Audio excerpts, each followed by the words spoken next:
সবাই ঈদগাহে চলে গেল। তোমার মা মশারিটা আগলা করে তোমার আব্বাকে ডেকে বলছে, আব্দুল্লাহর আব্বা, তুমি নামাজ পড়তে যাবে না? বলছে, যেতে তো খুব ইচ্ছা করে, কিন্তু কোন বাক্সতে জামা ভরা আছে জানি না। তোমার 90 বছরের মা আস্তে আস্তে আস্তে করে গিয়ে মশারিটা খুলে গত বছরকার তোমার বড় বোনের দেওয়া একটা পাঞ্জাবি ছিল বার করে তোমার আব্বার গায়ে খাটিয়ে দিয়ে বলেছে, গোসল করতে পারো না পারো, অন্তত বছরে একটা দিন ঈদগাহে তুমি যাও। লাঠি নিয়ে আস্তে আস্তে আস্তে আস্তে ঈদগাহে গেল। তোমার আব্বা গিয়ে এক কোণাতে বসে আছে, নামাজ শেষ, সবাই চলে এলো। তোমার আব্বা লাঠি নিয়ে আস্তে আস্তে আবার রিটার্ন চলে এসেছে তোমার বাড়ির মেন গেটের সামনে। দুপুর 2টো পর্যন্ত তোমার আব্বা মেন গেটের সামনে বসে আছে। তোমার বাড়িতে আত্মীয় স্বজন, তোমার শালা, তোমার শালি সবাই এসেছে তোমার বাড়িতে। পোলোয়া খাচ্ছে, বিরিয়ানি খাচ্ছে, সিমাই খাচ্ছে, বিভিন্ন রকমের আইটেমের জিনিস খাচ্ছে, ঈদের দিনে আনন্দ করছে। তোমার বৃদ্ধ বাপ 2টো পর্যন্ত তোমার সদর গেটের সামনে বসে আছে। তোমার মা পেচ্ছাপ করা কাপড় গায়ে জড়িয়ে দিয়ে মশারির ভিতরে বসে আছে। কেন এ বিচার 4 ভাইয়ের? কেন এ অবস্থা? কেন? আজকে তো তোমার আব্বা মাকে রাজরানী হয়ে গোসল করে নতুন জামা পরিয়ে 4 বৌমা 4 দিক দিয়ে তোমার আব্বা মায়ের পায়েস এনে রুটি এনে গোস্তের খাওয়ার জন্য অনুরোধ করত। এটাই তো তার দিন, দিন না? তার বিপরীত হয়েছে তোমার মায়ের জীবনে। হ্যাঁ, আসলে তোমার মায়ের থেকে বদমায়েশ নারী এই বেলডাঙ্গা অঞ্চলে আর কেউ ছিল না। তোমার আব্বার থেকে বদমায়েশ লোক এই অঞ্চলে আর কেউ নেই। তার ফল আজকে ঈদের দিনে পাচ্ছে। তোমার মায়ের বদমাইশিগুলো একটা একটা করে বলি, দেখো, তুমি শোনো। তোমার মা ছিল বেলডাঙ্গা এলাকার সব থেকে পর্দানাসীন নারী। পৃথিবীতে কোনোদিন কোনো পুরুষ মানুষকে সহজে জন্মের পরে মুখ দেখাতো না, লজ্জা করত। এত পর্দা করত তোমার মা। কিন্তু তোমার মতো অপদার্থ ছেলেকে জন্ম দিতে গিয়ে বেলডাঙ্গার ওই হাসপাতালে পরপুরুষের সামনে সায়া ব্লাউজ খুলে বেডের উপরে শুয়ে পড়তে হয়েছিল, লজ্জাস্থান দেখাতে হয়েছিল পরপুরুষকে, তোমার মতো বেটাকে জন্ম দিতে গিয়ে হাসপাতালের বেডে। এটা তোমার মায়ের জীবনের 1 নম্বরে অপরাধ। যে মা কোনোদিন কাউকে তার মুখ দেখাতো না, কিন্তু তোমার মতোই বদমায়েশ ছেলেকে জন্ম দিতে গিয়ে হাসপাতালের বেডে পরপুরুষের সামনে উলঙ্গ হতে হয়েছিল। তোমার মায়ের দ্বিতীয় অপরাধটা বলি।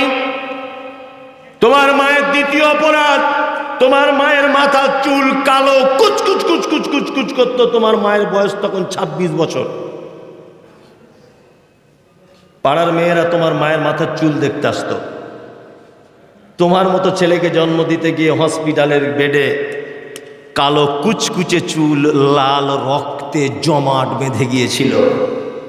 এটা তোমার মায়ের জীবনের 2 নম্বরের অপরাধ। তোমার মায়ের 3 নম্বরের অপরাধ, তোমার মা ছিল তোমার নানার এক বেটি, আদরের বেটি। জীবনে এত ভীতু ছিল, ব্লেড দিয়ে নখ কাটতে পারত না, অসুস্থ হলে ইনজেকশন দিতে পারত না। কিন্তু তুমি যেদিন পেটে এসেছো তোমার মা ডাক্তারকে দেখাতে গেছে, ডাক্তার বলেছে নর্মালে বাচ্চা হবার কোনো সুযোগ নেই, এখনই সিজার করতে হবে, তাছাড়া বাচ্চা মারা যাবে। যে মা ইনজেকশন দিতে ভয় করত, সে মা ডাক্তারের হাত জোর করে বলেছিল, ডাক্তারবাবু, আমার প্রাণের বিনিময়ে হলেও আমি আপনার পেট থেকে বাচ্চাটা বার করুন। আমি তার সোনার মতো মুখটা দেখলে আমার সব কষ্ট দূর হয়ে যাবে। সেদিন ডাক্তারবাবু ধারালো কাঁচি দিয়ে তোমার মায়ের পেট ফেড়ে তোমাকে পৃথিবীর আলো দেখানো হয়েছিল। সেই যে ডাক্তারবাবু মোটা সূচ আর সুতো দিয়ে সেলাই করেছিল, আজও তোমার মা 95 বছর বয়সে মশারির ভিতরে ঢুকে তার ব্যথা অনুভব করে। তোমার মা মানে কে জানো? তোমার মা মানে ওই নারীটা, চিকিৎসা বিজ্ঞানীরা বলে প্রত্যেক মা তার সন্তানকে প্রতিদিন 8 বার করে দুধ পান করায়। একবার 250 গ্রাম করে দুধ পান করাতে হয়। কোরআনের ভাষাতে 30 মাস দুধ পান করাতে হয়। 50 টাকা যদি দুধের লিটার হয়, একটা মা তার সন্তানকে 2.5 বছরের 90,000 টাকা দুধ পান করায়। তোমার মায়ের এটা জীবনের সব থেকে বড় অপরাধ যে তোমার মতে অপদার্থ ছেলের জন্যে নিজের বুকের 90,000 টাকা দুধ পান করিয়েছে। তোমার মা মানে কে জানো? তোমার নানার বাড়ি ছিল মালদাতে, তোমার মা বাসে উঠেছে বেলডাঙ্গাতে, তোমাকে নিয়ে নানার বাড়ি যাচ্ছে, কোন রকম সিট পেয়ে বসেছে, তোমার বয়স তখন 1.5 বছর। তুমি বাসের ভিতরেই তোমার মাকে ডিস্টার্ব করছো আর বলছো মা একটু দুধ দে না, একটু দুধ দে না মা। বাচ্চা তখন তুমি। যুবক ছেলেরা বাসের ভিতরে, তোমার মায়ের তখন সৌন্দর্যের শেষ নেই, 25-26 বছরের মেয়ে। যুবক ছেলেরা তোমার মায়ের মুখের দিকে তাকিয়ে আছে। তোমার মা পাড়া গ্রামের মেয়ে লজ্জা করছে, কি করে ব্লাউজটা খুলবো বাসের ভিড়ে, কি করে?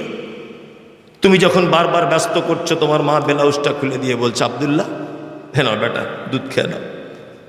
ব্লাউজ দুধের মোটা মুখে দিয়েছে, আর একদিকে তোমার মা তো পর্দানাসীন নারী, মাথার কাপড় দিয়ে ঘোমটা টানছে, একদিকে পিঠের কাপড়টা টানছে, একদিকে পেট বার হয়ে যাচ্ছে টানছে, তুমি ডিস্টার্ব করছো। তাই সেদিন যদি তোমার মা একবার যদি বলে দিত বেটা আমি বাসের ভিতরে তোকে দুধ দিতে পারবো না, আমার খুব লজ্জা করছে, তোমার কচি কণ্ঠনালী আটকে তুমি সেদিন মারা যেতে। তোমার আব্বা মানে কে জানো? তোমার আব্বা মানে সেই বদমাইশ পুরুষটা যে তোমার স্বপ্ন পূরণ করার জন্যে আজ 60 বছর বয়সে রাজমিস্ত্রির লেবার খাটতে গেছে দুর্গাপুরে। তোমার আব্বা মানে কে জানো তো? তুমি ক্লাস 5-এ উঠে সাইকেলের কথা বলেছিলে বলে তোমার আব্বা কাজ করতে করতে 20 টাকা করে টিফিন খরচা বাবদ পেত। ওই টাকাটা জমিয়ে জমিয়ে 1,500 টাকা তোমার মায়ের অ্যাকাউন্টে ফেলে দিয়ে বলেছিল এটা আমাদের আব্দুল্লাহ সাইকেল কিনে দিও। এই পুরুষ হচ্ছে তোমার আব্বা। আমি এখনো পর্যন্ত দেখি প্রত্যেক দিন রাত 12টা 1টা 2টোর সময় প্রতিদিন, এটা আমি প্রতিদিন বেলডাঙ্গার উপর দিয়ে যাতায়াত করি, প্রতিদিন চৌধুরীদের দোকানে রাতে চা খাই, যাওয়ার সময় আসার সময় আলিফ ভাইয়ের দোকানে খাই। তা দেখি অনেক মানুষ রাত 2টো বাজে টোটো নিয়ে থর থর করে কাঁপছে, গায়ে পাতলা চাদর দিয়ে, টোটো চালক। আচ্ছা ওই লোকটা যদি ভাবতো যে আমি শুধু নিজে 2টো ভাত খাবো, তাহলে রাত জেগে টোটো নিয়ে পাতলা চাদর গায়ে দিয়ে ওখানে দাঁড়িয়ে থাকার কোনো যুক্তি হয়? হয় না। এই সেই পুরুষ মানুষটা যে পাতলা চাদর গায়ে দিয়ে 2টো প্যাসেঞ্জার পাবে নাইট কোচ বাস থেকে, 200 টাকা ইনকাম করে তোমার পরীক্ষার ফি মেটাবে, এটা হচ্ছে তোমার আব্বা। চলুন কোরআন কি মর্যাদা দিয়েছে মায়ের। ইয়াসালুনাকা মাযা ইউনফিকুন কুল মা আনফাকতুম মিন খাইরিন ফালিল ওয়ালিদাইন ওয়াল আকরাবিন ওয়াল ইয়াতামা ওয়াল মাসাকিন ওয়া বনিস সাবিল ওয়া মা তাফআলু মিন খাইরিন ফাইন্নাল্লাহা বিহি আলিম। মুহাম্মদ সাল্লাল্লাহু আলাইহি ওয়াসাল্লামকে জিজ্ঞাসা করা হচ্ছে নবী আপনি বলুন পৃথিবীতে একটা পুরুষ যত টাকা খরচা করে উত্তম খরচা করার জায়গা কোন জায়গাটা, এটা আপনি বলুন। মাদ্রাসা, মসজিদ, মক্তব, এতিমখানা, অসহায়, দুস্থ, কবরস্থান, কোন জায়গাতে দান করা উত্তম দান, কোন জায়গাতে খরচা করা উত্তম খরচার জায়গা? আল্লাহ নবীকে বলছেন কুল, নবী আপনি প্রশ্নকারীদের জবাবটা বলে দেন। মান ফাকতুম মিন খাইরিন ফালিল ওয়ালিদাইন। একটা পুরুষ মানুষ তার জীবনে যত টাকা ব্যয় করে তার আব্বা মায়ের জন্য যে টাকাটা ব্যয় করে এটা হচ্ছে উত্তম ব্যয়ের জায়গা। আল্লাহ কোরআনে বলছেন এটা। শিশু মাদ্রাসায় আপনি আজকে 1 লাখ টাকা দান করে দিলেন, 1 লাখ নেকি হলো। আমি আপনাকে বলছি বাড়ি যাওয়ার সময় আপনার মা শীতকালে নামাজ পড়বে, একটা ভালো মোটা চাদর কিনে নিয়ে চলে যান, 1 কোটিরও বেশি নেকি পেয়ে যাবেন। কোথায় আপনি জান্নাত খুঁজছেন? কোথায় কোথায়? আপনার মা এখনো পর্যন্ত ইমাম সাহেবের মতো পালি সিস্টেমে ভাত খায়, আর এই লোকটাকে দেখছি বারবার উমরা হজে যাচ্ছে। তার মানে ওর এটা ধারণা যে উমরা হজে গেলেই মনে হয় জান্নাত ওখানে বিক্রি হয়, ওখানেই মনে হয় জান্নাত আছে। তুমি তোমার মায়ের সেবা করো, আব্বার সেবা করো, এদের সেবার মাধ্যমে তোমাকে জান্নাত যেতে হবে। সব থেকে বেশি টাকা খরচা এদের পিছনে করুন, আল্লাহ এটা বলছেন। আপনাদের কাছে বিনীত অনুরোধ, যারা এখানে বসে আছেন অনেক দান করেছেন, তবে দান অনেক মানুষ পদ্ধতি বুঝে না দান করার। আমি আপনাকে একটা নতুন পদ্ধতি বলে দিচ্ছি, এই পদ্ধতি অবলম্বন করবেন যদি মরণের পরেও যদি আপনি ভালো থাকতে চান। এই পদ্ধতি অবলম্বন করুন। যারা দান করবেন, বুড়ো মানুষ যিনি দান করবেন, আপনি এসেই বলুন আমি 5,000 বা আমি 1 টাকা দিলাম, আমার বেটা আব্দুল্লাহ, আমার বেটা আব্দুর রহমান, আমার বেটা আব্দুল সত্তার, আমার বেটা আব্দুল গফফার, এই 4 জনের জন্য দোয়া করুন, যাতে তার জওয়ান 4টে বেটা এটা বোঝে যে আমার আব্বা বুড়ো বয়সে পর্যন্ত আমাদের জন্য কল্যাণ কামনা করেছে। কি বললাম বুঝলেন? তাহলে আপনি মারা যাবার পরে আশা করা যায় যে আপনার এই বেটারা আপনার জন্য কিছু খরচা করবে। কি বললাম বুঝলেন? দুনিয়া এটা সামান্য একটা জায়গা। দুনিয়া কি সামান্য একটা জায়গা। এখানে যারা বসে আছেন, যাদের আব্বা মা মারা গেছে এবং জীবিত আছে, আপনাদের কাছে বিনীত অনুরোধ,